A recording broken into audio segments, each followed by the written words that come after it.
वेङ्कटनिवासाय श्रीनिवासाय मङ्गलम्।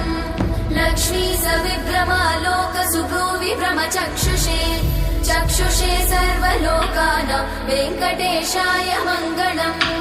श्रीवेङ्कटाद्रिशृङ्गाग्रमङ्गलाभरणाङ्ग्रये मङ्गलानां निवासाय श्रीनिवासाय मङ्गलम्। सर्वावयव सौन्दर्य सम्पदा सर्वचेतसां सदा सम्मोहनायास्तु वेङ्कटेशाय मङ्गलम्। नित्याय निरवध्याय सत्यानन्दचिदात्मने सर्वान्तरात्मने श्रीमद् वेङ्कटेशाय मङ्गलम्। स्वतः सर्वविदे सर्वशक्तये सर्वशेषिने सुलभाय सुशीलाय वेङ्कटेशाय मङ्गलम्।